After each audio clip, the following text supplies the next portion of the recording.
Hello DeBordieu, this is Christa Evans and I'm joined with our amazing golf professional staff. Mr. Matt Williams and Mr. Grant are here today to talk about the TrackMan system.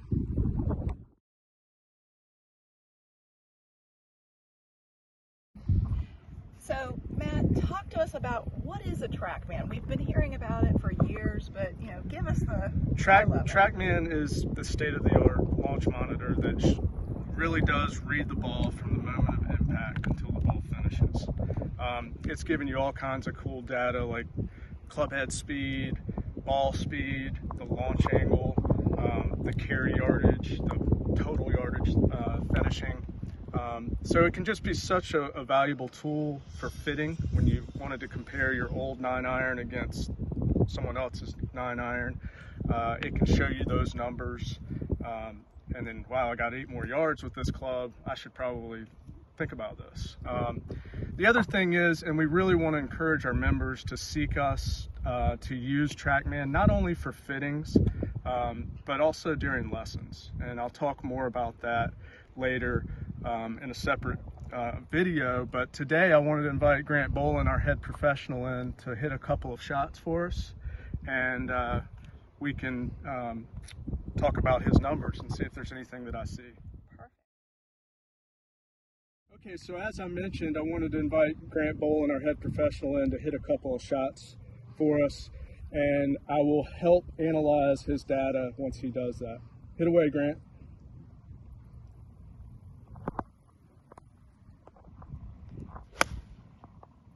Look at that. Pretty good on camera, isn't he? All right, and one more.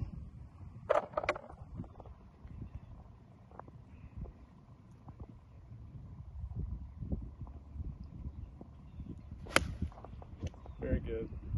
So Grant is hitting a 9-iron right now, and the first swing, if I were looking at it with him, we're not so concerned about club head speed when we're looking at a 9-iron. This is a club that's a scoring club. We want to really dial in the straight part of the equation. And for a drawer of the ball, which Grant seems to be or is, he had a path that was 3 degrees to the right, which is very acceptable to hit a draw, and a very quiet face angle, almost perfectly square. It was 0.6 degrees open. That led to a definite draw type spin.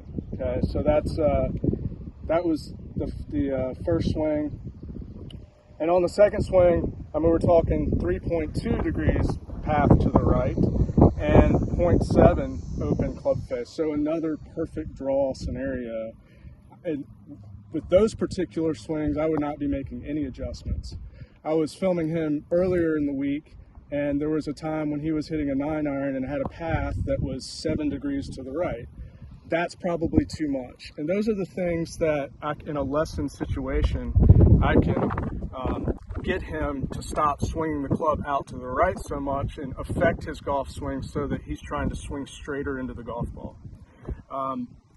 But aside from what we saw with Grant today, when we're swinging a driver out here in a fitting situation, it's really cool to see somebody that might have 30,000 RPM spin on their driver, and then we can get them down to 2,200, and all of a sudden their golf ball's going 25 yards further.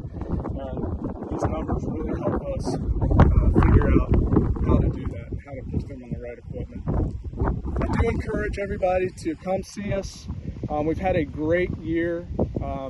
We eclipsed our budget for equipment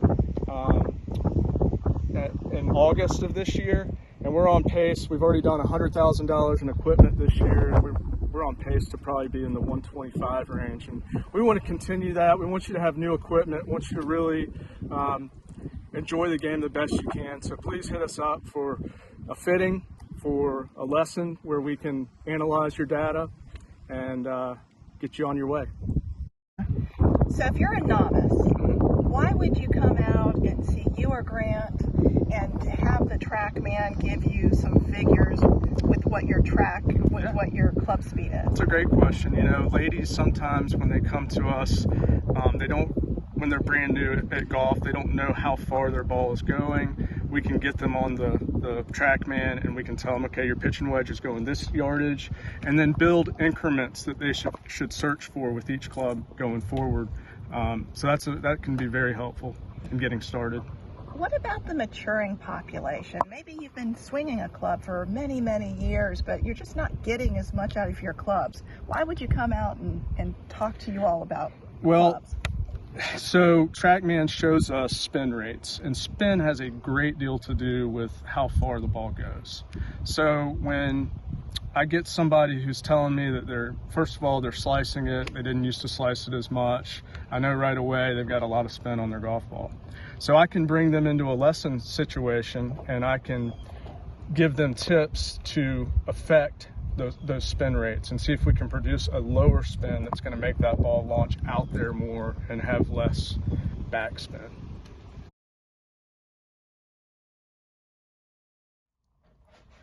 So as mentioned, TrackMan is such a valuable tool for the student. One of the cool things that we just recently were able to learn about is that you can set up a game even during a lesson. For example, here's several green complexes. If a player wanted to pick a green where they had to carry a flag or carry the bunker, and the flag was on the far left of the green, obviously no room to miss over here, they would want to work on that shot coming in from this side, the safe play. And we can actually set a yardage for them, and you can work on a certain number, you can vary it and play different yardages, change your pin, and it will actually in real time, it'll show the ball flying and landing onto the green, and it'll tell you ended up 12 feet from the hole. So that's really cool. There are also little performance tests you can do where you, for example, have to hit a shot within 20 feet of the hole, and then 12 feet of the hole, and then 6 feet of the hole. And if you aren't able to do that from whatever yardage you're playing from, that if you get one and you don't get the second, it starts over, and it's kind of just a fun little way to practice. And you are picking a flag on the driving range, and you're just assuming that you're aiming towards that spot, but I can actually show the video of the ball flying to that location. So that's a lot of fun. We really do encourage students, feel free to call us anytime to set up a lesson using TrackMan, whether it's for swing work where we're tracking face angles and path, that sort of thing, or if it's just you want to dial in a 60-yard shot and get really good at that shot, we can show all the numbers there. In the next video, I'm going to show you how we use TrackMan path and face angle in a lesson. So when we use TrackMan to look at a player's path and club face, it's super helpful to be able to make changes. And this TrackMan unit, whenever we are watching a student hit balls, it is tracking every single swing. In this particular example, this player has a white line that's pointed at that flag. His path is a little bit what we would call over the top across that target line, and his face, that red line right there, is really closed. So you'll see the club come down into impact, catch the ball, and you can see the direction that the ball is flying at that point. It's going to be pretty far left of the target. If I move to the next swing where we made a slight adjustment, you'll notice,